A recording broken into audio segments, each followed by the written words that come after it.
Diálogo con Ernesto López. Hola, ¿qué tal? ¿Cómo están? Qué placer enorme saludarles a ustedes en esta mañana del lunes 25 de junio. Gracias por sintonizar. Estamos a través de Cadena Megavisión, 3 canales al servicio de usted y como siempre iniciamos nuestra programación semanal deseando el mejor provecho para sus actividades. Recuerde colocar a Dios en el centro de sus proyectos y de esa manera que estos puedan cumplirse.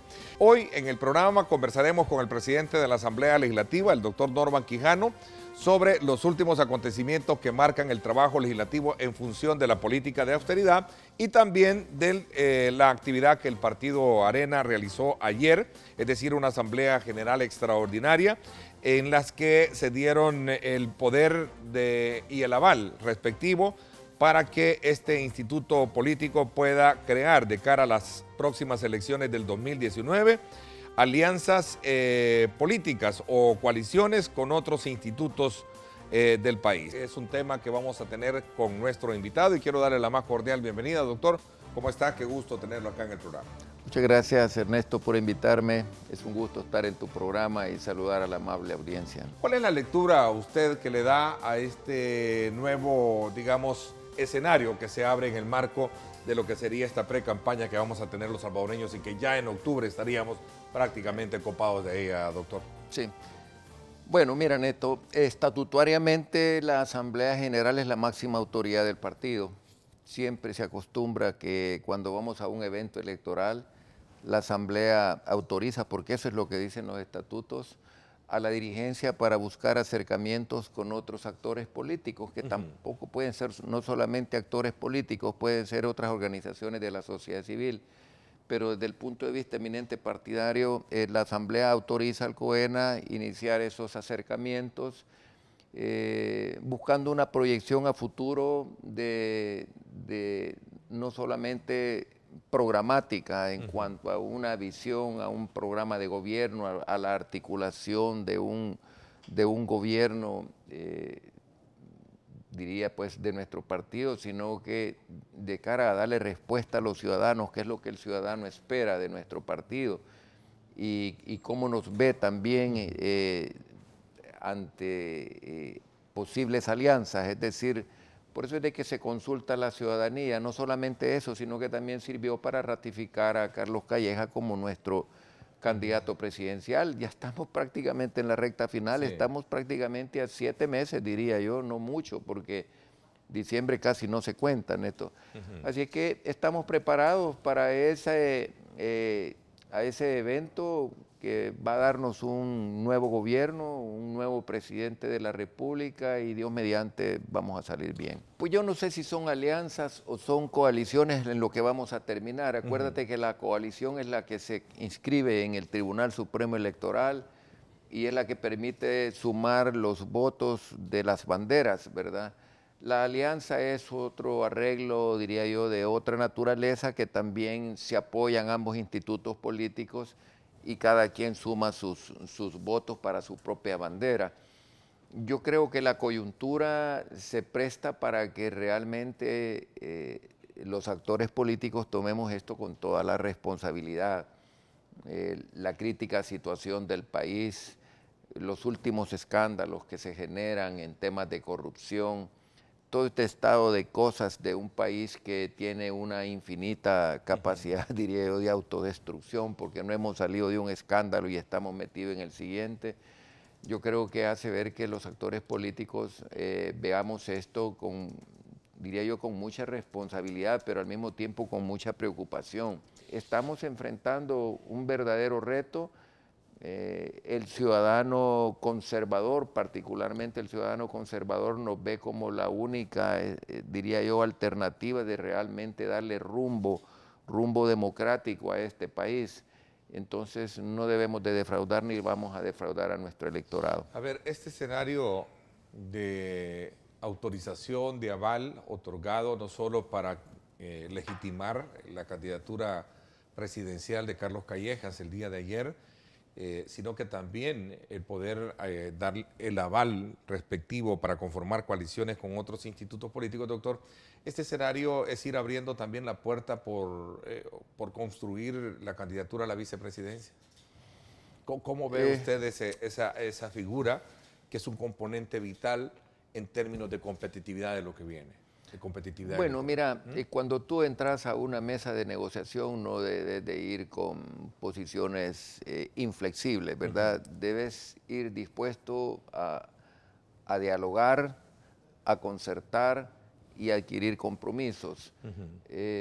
Yo no soy parte de esas negociaciones que entiendo está teniendo la alta dirigencia del partido, pero tiene el aval, pues ayer se ha dado el aval estatutario que es tan indispensable.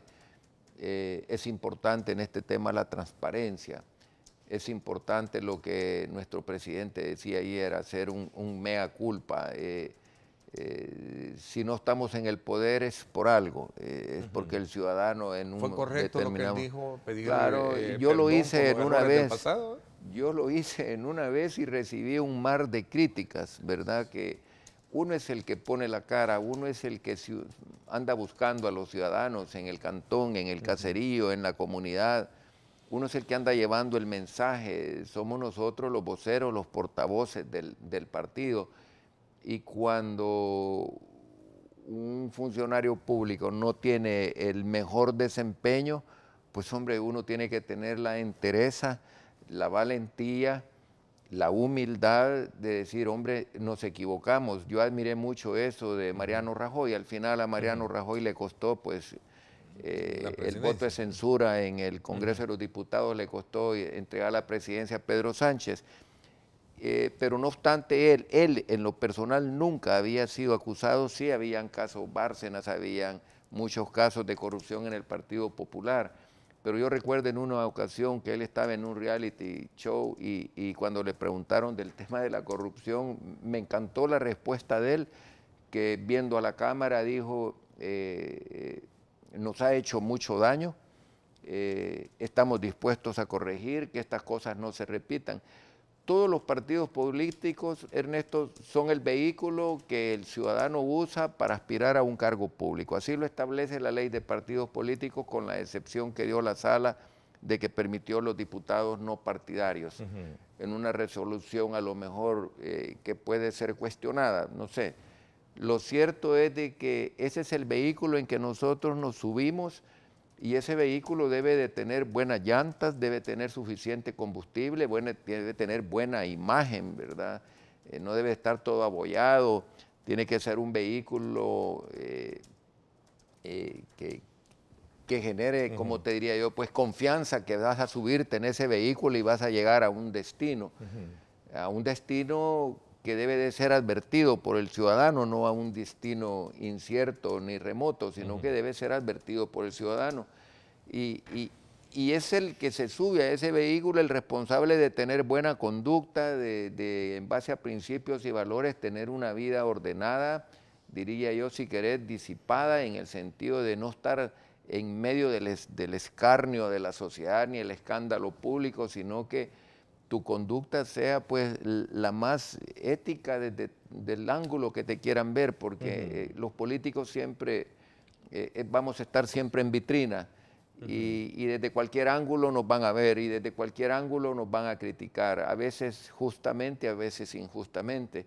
Entonces, esos son los partidos y nosotros estamos obligados a tener una conducta que haga que nuestro partido vaya siempre con fuerza, con buena expectativa y no tener una conducta que al final pues terminamos pagando los platos rotos todos. A ver, usted dice no estar muy convencido de esas negociaciones que podría establecer su partido de cara a las próximas presidenciales, o no estar de acuerdo con las mismas. Entonces, no he dicho eso. No, okay, quizás me ha entendido mal, okay. Quizás me ha entendido porque que no he dicho... comparte o no comparte, le entendí decir. De no, que lo que te decía es que no soy parte, no soy parte, no he participado pues en esas negociaciones. Qué bueno que me ha hecho esa aclaración. Sí, no.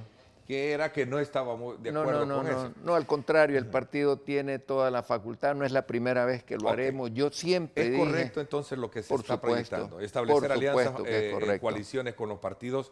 ¿Es lo mejor el PCN para hacerlo? Bueno, ahí ya es cuestión de percepción ciudadana, ¿verdad? El PCN ha sido un partido, bueno, que gobernó por muchísimo tiempo el país. que tiene obviamente sólidos valores democráticos, que está también metido, diría yo, en la retina del ciudadano, porque es un partido de larga tradición. Entonces, igual la democracia cristiana, que ha tenido también sus vaivenes, ¿verdad? Y que ha llegado a un momento que parece ser que está resurgiendo de nuevo. Coaliciones con los partidos PCN y PDC, ¿cree usted que es digamos, como una alternativa positiva para su partido el superar ese descrédito que usted habla? Yo pienso que sí, fíjate que es una posibilidad, diría yo, positiva.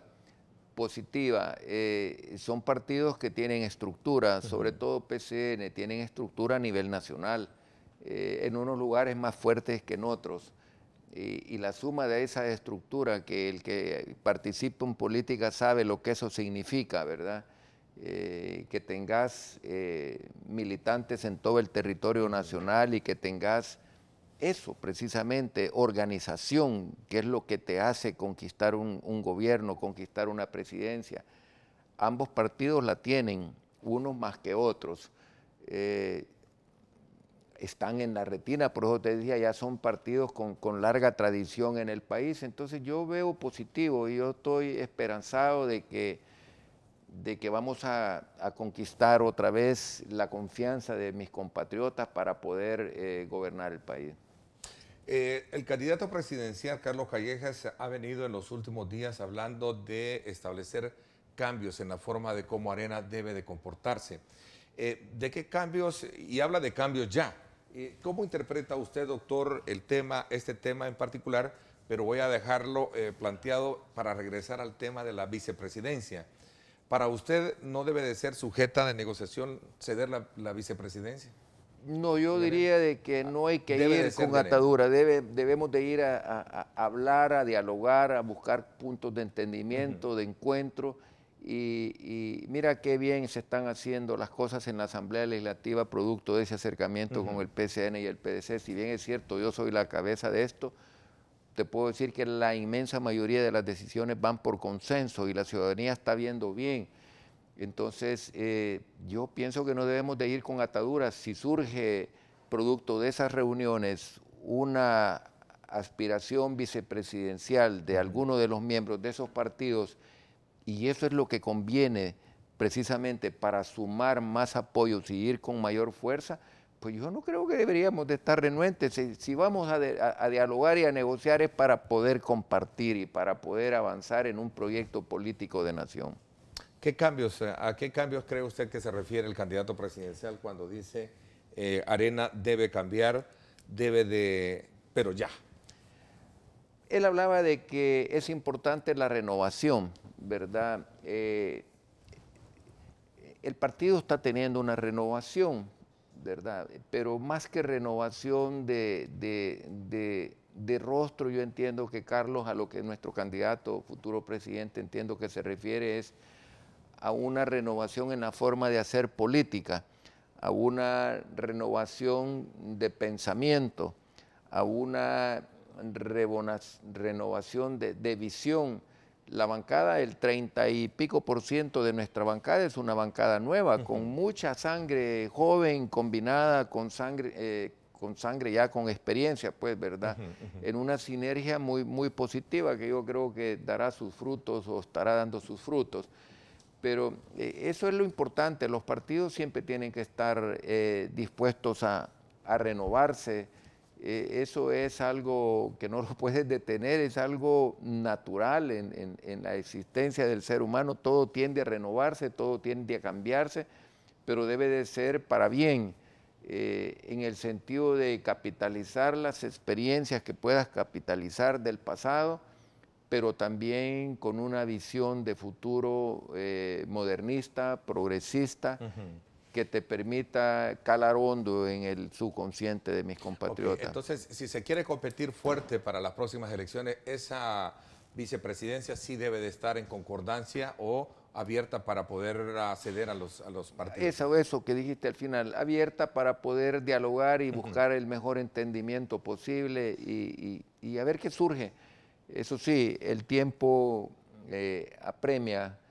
¿Usted no estaría interesado, sabiendo de que es un hombre que tiene un capital político electoral muy fuerte, es un hombre el más votado en las últimas elecciones? ¿Norman Quijano no se ve en una vicepresidencia para fortalecer esa candidatura?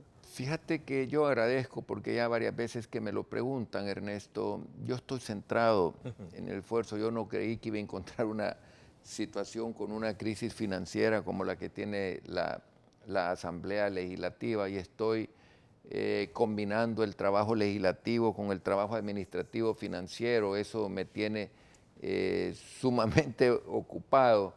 Estoy haciendo lo que a mí me corresponde para tratar de cambiar esa imagen de un órgano que ha estado ciertamente muy debilitado en cuanto a credibilidad, que es la Asamblea Legislativa.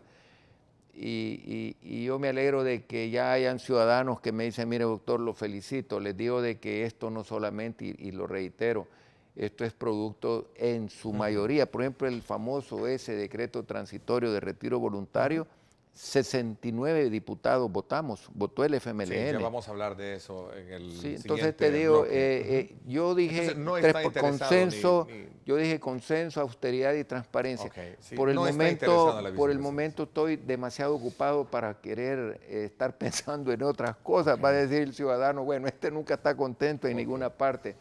Yo estoy contento con la labor que estamos desempeñando y quisiera llegar al fin de esta labor. Ya vendrán otras personas. Okay. Esta semana también que pasó, conocimos la intención del exalcalde Nayib Bukele por correr por una candidatura presidencial por medio del partido Cambio Democrático o en alianza con Cambio Democrático. ¿Qué piensa usted al respecto, doctor?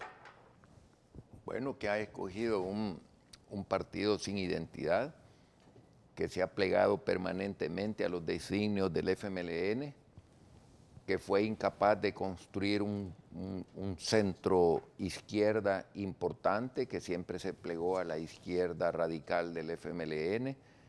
Lo acabamos de ver allí también en el caso particular de la alcaldía de San Salvador. Yo vi a dirigentes del FMLN con la señora Jacqueline Rivera, que fue la candidata de ellos. Es decir, nunca construyó su propia identidad, se ha venido transformando de Convergencia Democrática, creo que así nació, después tuvo otro nombre, y por último ha terminado en un partido, en un mini partido. Yo te decía que ese es el vehículo en que se sube una persona ahora.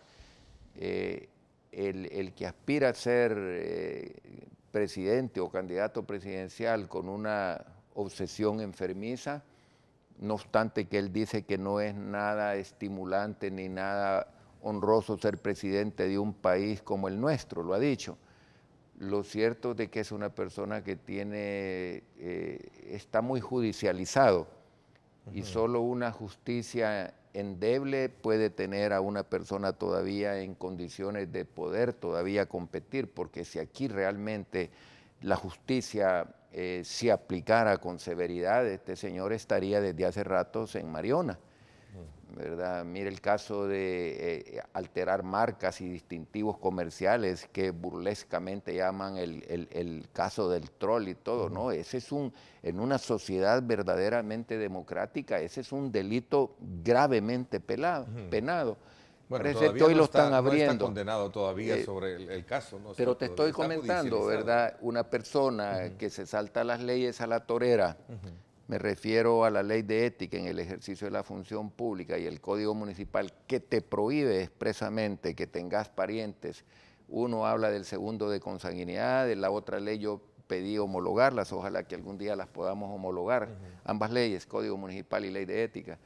Unos hablan del segundo de consanguinidad y otro de cuarto en consanguinidad, y todas coinciden en el de afinidad.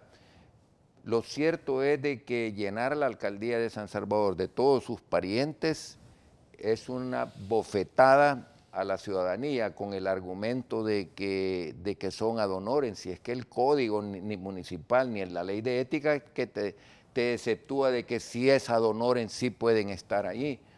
El pariente del tío de él manejaba las finanzas, el hermano de él en la otra institución que maneja decenas de miles de dólares. El otro primo de secretario municipal, creo que la esposa también estaba en cooperación internacional, la cuñada. Entonces, y que artificiosamente se va a refugiar a la sala de lo contencioso administrativo. A lo mejor él sabía que allí tenía alguna correlación a favor, porque la sala terminó los 3 años y nunca se pronunció. Y ese es algo que nosotros en el partido estamos viendo en esta sala. Entiendo que esa fue la sala.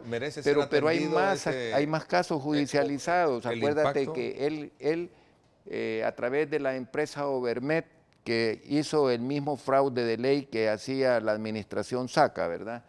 A través del mismo fraude de ley, él traspasa las acciones de Overmet, pero después parece ser que le dan allí un chequecito de $800,000 y termina argumentando de que fue un donativo. Entonces, todas esas cosas yo creo que el ciudadano tiene que estar atento, que es lo más importante, la transparencia y la honestidad y la capacidad o la popularidad. Y eso es lo que van a decir ustedes compatriotas. Una persona que el único mérito que ha tenido es dejar 2 alcaldías totalmente quebradas, no debería de tener ni la posibilidad de aspirar, pero el salvadoreño a veces está más inmerso en su responsabilidad, en llegar vivo a su hogar, al retorno de su trabajo, en llevar el sustento a su familia y se le olvida poner atención a estos temas que lo terminan afectando, porque un mal gobernante nos afecta a todos.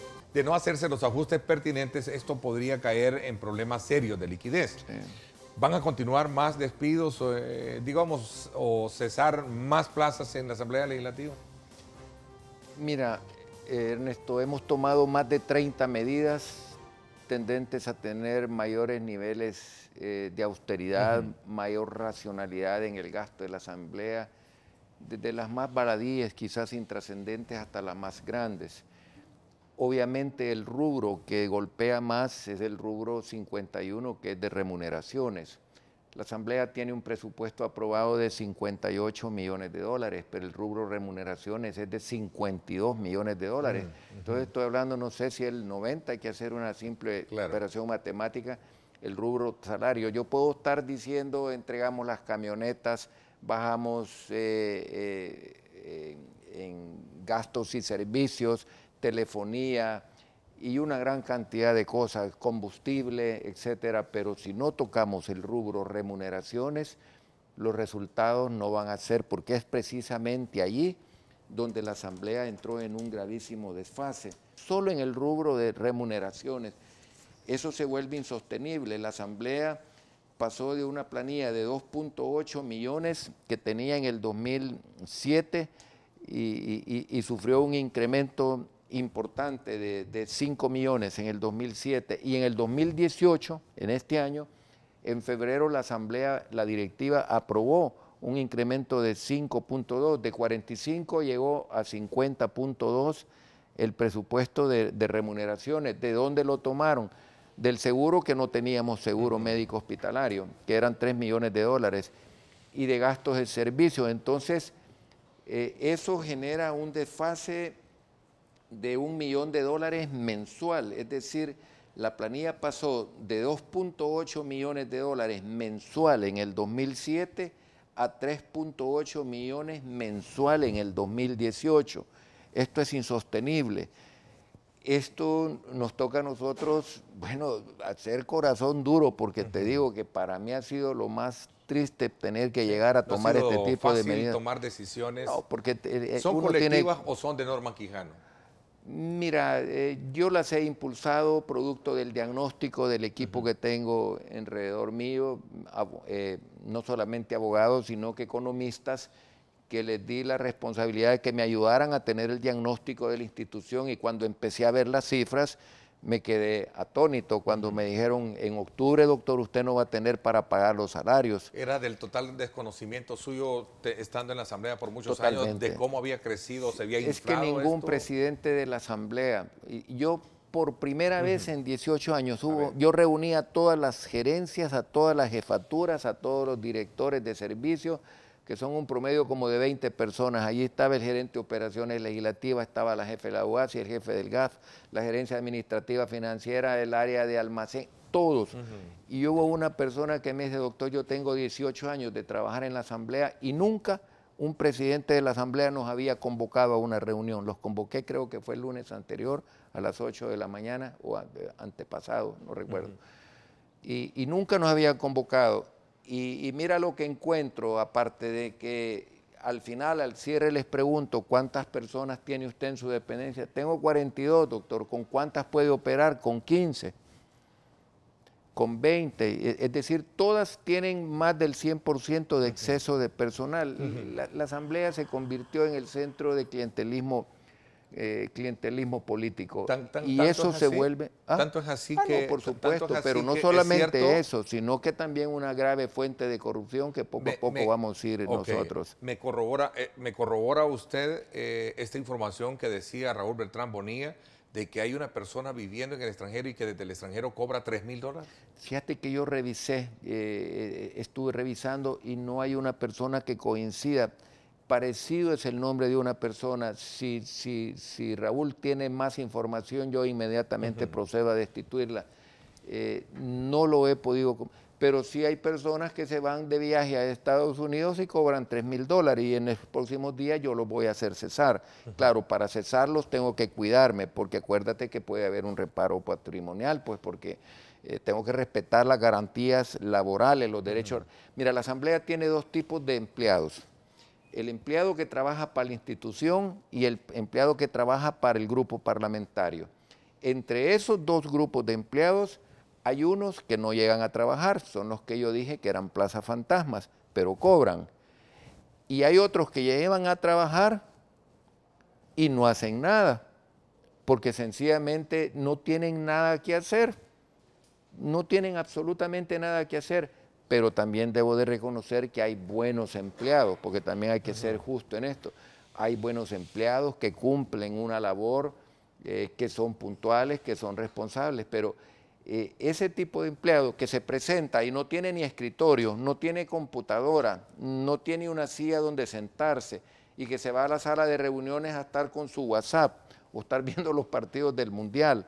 En la Asamblea es un desorden impresionante, donde hay áreas donde los empleados cierran la puerta para pasar viendo el Mundial en estas circunstancias, porque no tienen absolutamente nada que hacer y cobran jugosos salarios. Cobran jugosos salarios, claro, esto le genera antipatía a este servidor. Claro. Pero yo en año y medio voy a hacer un enorme esfuerzo por corregir este tipo de cosas, porque esto no puede seguir así y todas estas decisiones las estoy haciendo del conocimiento de la Junta Directiva.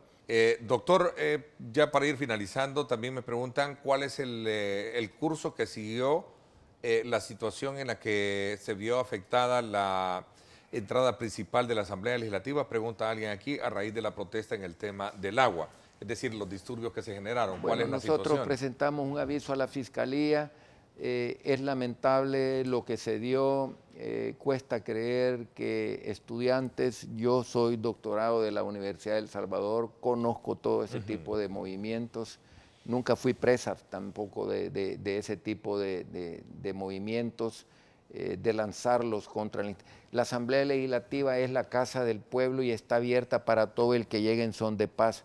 Ahí llegan maestros en marchas, ahí llegan asociaciones feministas en marchas, todas llegan y piden permiso de entrar, se identifican cuántas van a entrar 8, van a entrar 10, los desmovilizados del conflicto armado, etcétera, se identifican, dan su DUI y entran 10, empiezan, pero entrar violentamente, atropellando, ellos ya llegaron a destruir, ellos están montándose en una campaña que no nos vamos a cansar de repetir, que nadie está pensando en mi partido, sería una, diría yo, autoinmolación la que incurriríamos si pretendiéramos. Hay 4 anteproyectos de ley allí, están en la plena discusión.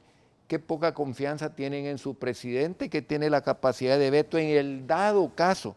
Ni PCN, ni Gana, ni Arena, ni ningún partido de la derecha está por privatizar ese servicio. Son propuestas que se están discutiendo al interior y que ellos lo han ocupado como una cortina de agua, en este caso, para esconder esos graves hechos de corrupción el saqueo público, que eso sí es indignante. Y en este este acto país. de provocación, pero también de corresponsabilidad, existe, se cambió, entiendo, al responsable de la seguridad de la Asamblea Legislativa, doctor. Ah, sí, porque ¿Se tomaron sanciones? yo lo tengo acá porque es una persona con el cual yo mantuve buena armonía y relación. Él era el jefe del CAN con doña Violeta. Cuando yo llegué estuvo conmigo como jefe del CAN en la alcaldía de San Salvador hasta que él renunció para irse de jefe de seguridad de obras públicas. Yo llegué y le dije, usted va a tener la confianza de este servidor, pero el teléfono de él se lo dio a la persona que yo puse de jefe de seguridad, y a ese teléfono estuvieron entrando todos los mensajes de los disque estudiantes, porque repito, yo respeto mucho a los estudiantes. Fui estudiante de la universidad, jugaba fútbol para pagarme mis estudios, porque no, mi padre era muy pobre y no me podía pagar los estudios. Y tengo cientos de compañeros con los que nos doctoramos o nos conocimos en las distintas carreras de la universidad. Pero estas personas que llegan con mochilas cargadas de piedras, porque no hay una piedra en los alrededores de la Asamblea Legislativa, llegan con mochilas, con unos sendos garrotes, con una punta afilada que eufemísticamente le llaman lápices, pero que esas armas lanzadas en una forma atropellante como lo hicieron pudieron haber ocasionado una víctima mortal. La seguridad de la Asamblea respondió como tenía que responder, tratando de impedir que entraran violentamente, como al final lo lograron. A Dios gracias, pues no hubo nada que, bueno, una víctima de un camarógrafo, por cierto, creo que fue el que salió herido. Bueno, gracias nuevamente por estar con nosotros. Como siempre, agradecemos a Dios Todopoderoso por darnos ese privilegio de poder ingresar hasta la intimidad de sus hogares. Aprovecho saludar cordialmente a dos dirigentes del gremio magisterial. Me refiero al licenciado Paz Setino, maestro y secretario general de Bases Magisteriales. Gracias por acompañarnos. Muchas gracias, buen día Ernesto, y un gusto estar con usted. También me acompaña el licenciado Israel Montano, secretario general de Andes 21 de junio. Gracias también por acompañarnos, Israel. Gracias, Ernesto, un saludo para todo el Magisterio Nacional. A ver, ¿cómo recibe la celebración de la semana pasada que tuvimos al gremio de docentes? Hay una serie de actividades que aprovechó también el ministerio y qué bueno resaltarlo. Voy a comenzar primero hablando precisamente de esa buena iniciativa de crear lo que sería el Instituto de Formación de Maestros.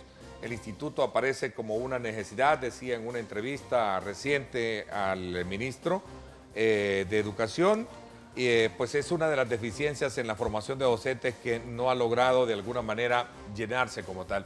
¿Cuál es la expectativa que ustedes tienen con relación a este Instituto de Formación Nacional de Formación Docente? Bueno, yo creo que voy a iniciar saludando a los maestros y a las maestras de todo el país. Tal como usted lo expresa, para Bases Magisteriales creo que hay muy poco que celebrar. Pero por el punto con el cual inicia sobre la creación del Instituto de Formación Docente, es que en realidad, Ernesto, desde que se cerraron las escuelas normales, aquí hubo un problema en cuanto a la formación docente. Aquí la formación docente ha estado a expensas de las universidades privadas del mercado. Entonces aquí se tiene una cantidad de maestros formados que no llenan las expectativas que pudo haber tenido una formación como es como una especie de fraude, porque usted le alberga esperanzas a un maestro o una maestra que va a trabajar pronto y ahí lo tiene. Hay maestros que tiene 15, 20 años esperando. No es la primera vez que escucho decir de que uno de los más grandes errores históricos en la educación en este país fue haber cerrado las escuelas normales. Cuando se cierran las escuelas normales, entonces se deja a la deriva la formación docente, se forman maestros sin mayor tino de qué es lo que se necesita, cuánto se necesitan, en qué zonas geográficas del país. Por eso es que las organizaciones, y especialmente mi organización, tiene años de venir planteando a los funcionarios del Ministerio de Educación la necesidad de regular la formación inicial docente. Y nosotros creemos que si el Instituto de Formación Docente va en esa línea de regular la formación inicial docente, bienvenido sea. Ha sido una exigencia que traemos desde hace mucho tiempo. Entonces, y creería qué bien. que comenzamos bien, entonces, No, esta en ese sentido, eso es necesario. Pero hay Lástima otra que realidad que ya vamos a hablar y que me parece que es muy interesante acotarla en este lugar, ¿no? Y es la realidad propia que vive el maestro también. Correcto. Pero ese es otro punto. Pero hablemos un poco de la formación, porque es vital. En corto, mediano o largo plazo, el problema de la productividad, el problema de la generación de nuevos valores educativos pasa por el tema de la formación. Claro, es que se busca cualificar el recurso humano Exacto. que va a atender a los niños y a las niñas, adolescentes. Entonces, ¿qué necesitamos entonces? Una institucionalidad, ¿vea?, que penda del ente rector, Ministerio de Educación, que regule la cuantía de maestros que van a estarse formando, la especialidad en las que se necesitan. Porque ahorita, yo no quiero asustar a algunos maestros, pero hay algunas especialidades, por ejemplo, parvularia, la especialidad de parvularia, la especialidad de estudios sociales. Yo le garantizo, Ernesto, que aquí hay maestros que si logran un espacio en esas especialidades van a tener suerte. O sea, hay demasiada oferta para tan poca demanda en esas especialidades. Entonces, ¿qué se requiere? Que el ente rector tome cartas en el asunto y que ordene esta formación. Una muy buena introducción. Veamos entonces qué piensa antes 21 de junio, cómo recibe la celebración el gremio. Gracias, Neto. También quiero aprovechar para saludar a todo el Magisterio Nacional, porque este viernes celebramos el Día del Maestro. Nosotros conmemoramos 53 años de historia el jueves 21 de junio. Quiero aprovechar también para saludarte a ti, agradecer el espacio que nos das, saludar aquí a mi colega que estamos en este foro. Pienso que es la oportunidad que tenemos para externarle al pueblo salvadoreño y al magisterio la visión que tenemos sobre estos proyectos, claro, que a la larga son muy importantes. El Infod, para nosotros lo respaldamos desde el inicio de su creación. Presentamos, ¿verdad?, la pieza de correspondencia junto con el grupo parlamentario del FMLN, porque realmente para nosotros llena ese vacío que es como la ausencia de esa ciudad normal, que era la entidad donde se formaban con vocación y con mucho profesionalismo a los docentes en aquella época. Por eso, desde el cierre de Ciudad Normal, nosotros consideramos que una de las deudas más grandes que tenía el sistema educativo era como tener esa institución formadora, y tiene una visión de futuro de la formación, de la instalación del consejo, de cómo está constituido un consejo rector de la misma, definir todos los instrumentos de regulación que tiene el instituto, la realización de la primera fase del Sistema Nacional de Formación y certificación de formadores docentes, con la certificación de un mínimo de 120 formadores. A ver, Ernesto, y a los amigos televidentes, sucede que en este país la clase política, sin distinción alguna, ha tomado la decisión de no invertir como debe de invertir en educación. Nosotros como bases magisteriales nos venimos convirtiendo en enemigos de todos los gobiernos en turno, por una sencilla razón. Hemos tenido la valentía de expresar, así con mucha claridad, las condiciones en que los maestros hacen su trabajo. Hoy por la mañana recibía un correo de un director que me dice: llegamos al 25 de junio. Me han enviado un recibo de transferencia de dinero, un recibo equivalente al 40% de lo que tienen que darme. Pero cuando voy al banco, está la mitad del dinero. Imagínese usted que al mes de junio le hagan la primera transferencia a una escuela para atender, ¿qué?, 200 estudiantes. Nosotros hemos venido diciendo, el Estado de El Salvador, independiente del gobierno que esté, descuida la educación de los niños y jóvenes. De ahí que a los maestros y especialmente a los directores, sucede que hoy el mejor director es el que tiene aquel que anda haciendo gestión, autogestión, y es capaz de sostener la escuela casi por sus propios medios, porque el Estado no le da en tiempo los recursos mínimos que requiere el maestro para atender a sus chicos.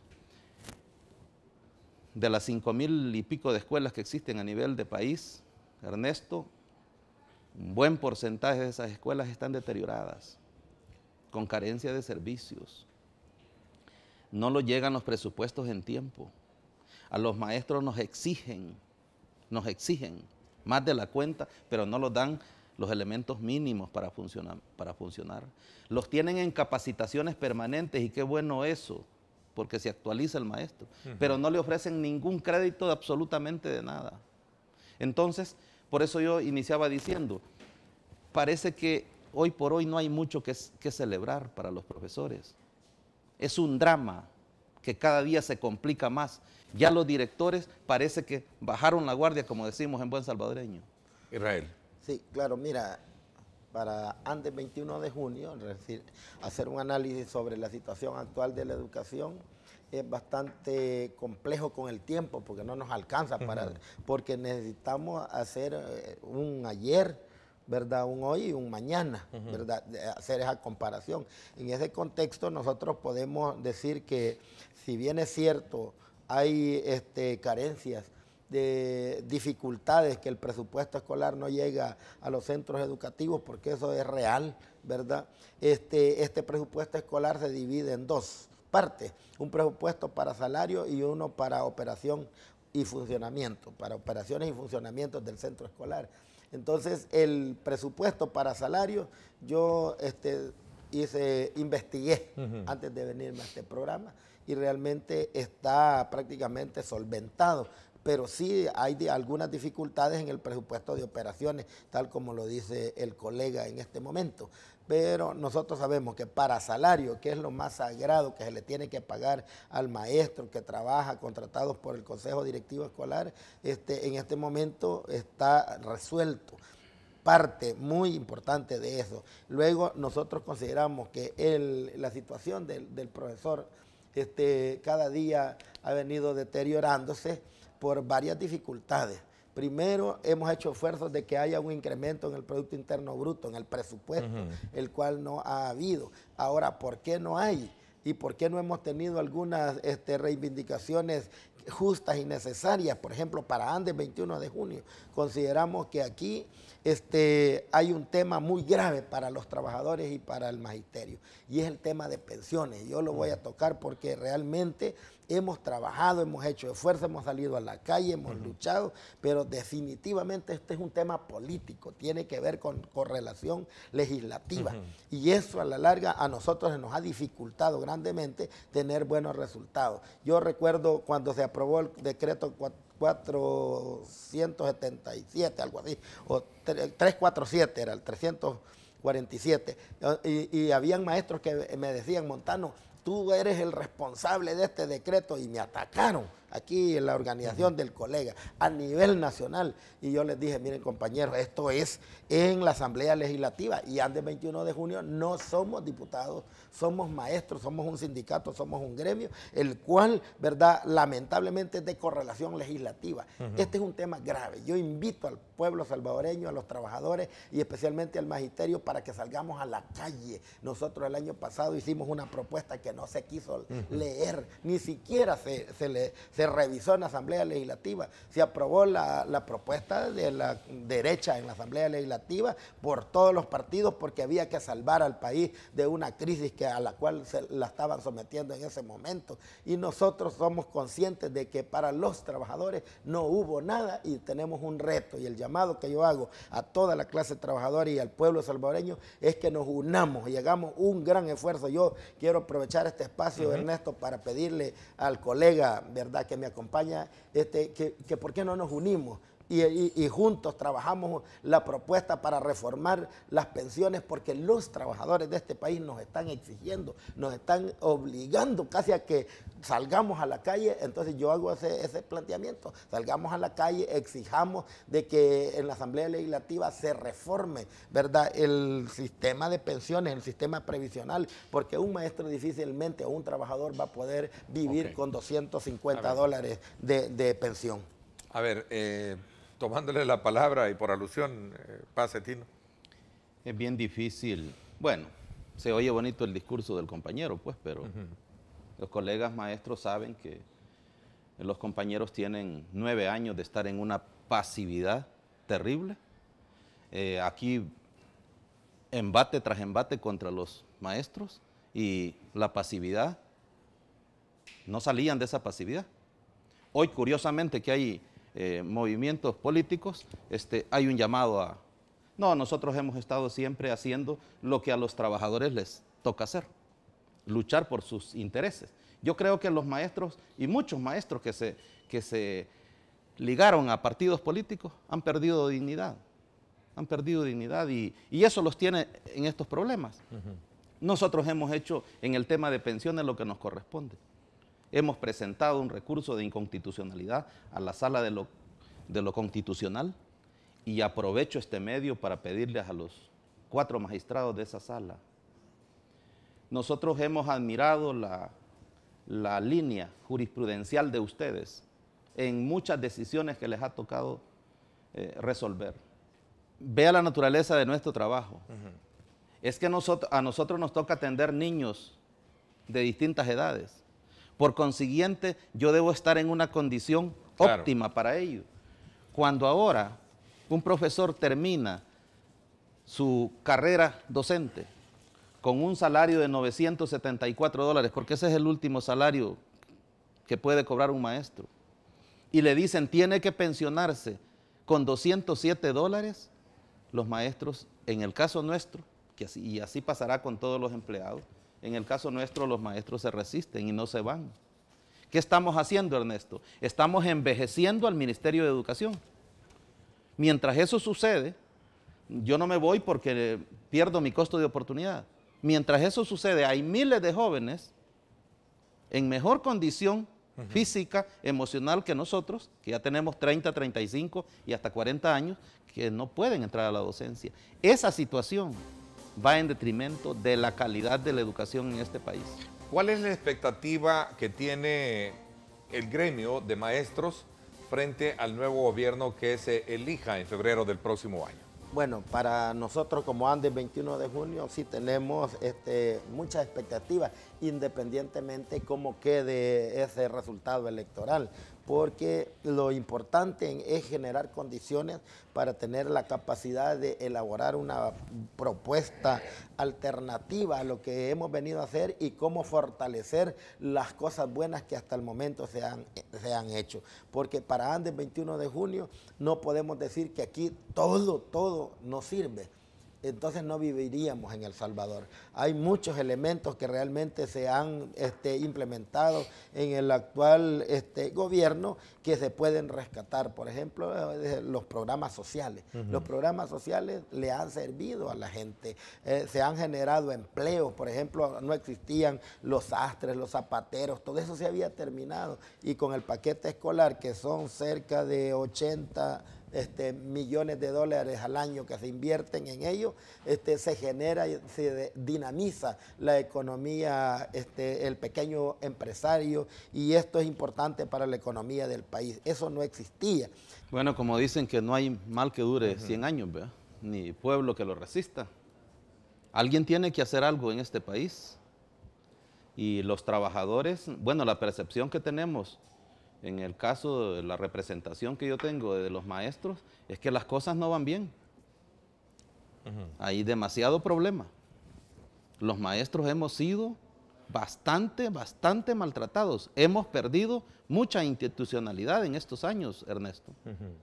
Desde las direcciones departamentales que fueron entregadas a un séquito político, de ahí empezaron a manejar con ese criterio el nombramiento de interinos, nombramiento de directores, subdirectores. Este es un desastre, pero nosotros hemos empezado a hablar con cada uno de los posibles o los potenciales presidenciables y les hemos externado así con mucha franqueza que de convertirse en presidentes de este país, hombre, que no cometan los mismos errores que han cometido los anteriores gobiernos. Mire cómo nos tienen con el tema de pensiones. ¿Por qué los trabajadores terminamos pagando el peor costo de esto? Yo he dicho que con los saquitos y las bolsitas que se hablan, ya hubiésemos pagado buena parte de la deuda previsional. Claro. Pero mientras nosotros exigíamos, los mismos compañeros que ahora nos llaman a la unidad, nos decían, compañeros, es que el gobierno no tiene dinero, y mire ese dreno de dinero que había ahí. Nosotros creemos que alguien, es más, los salvadoreños hemos empezado también a usar muy responsablemente el voto. Y en estas elecciones, sin temor a equivocarnos, lo vamos a utilizar responsablemente, porque este país no puede seguir siendo saqueado por esta clase política tradicional. Algo tiene que cambiar. Me suena que estarían apoyando un nuevo proyecto ustedes, político, como Nuevas Ideas. Mira, Ernesto, nosotros no entregamos, como decimos, el alma ni allá ni acá. Nosotros lo que queremos es que este país se dirija, por lo menos, sin saqueo, sin que se roben nuestro dinero.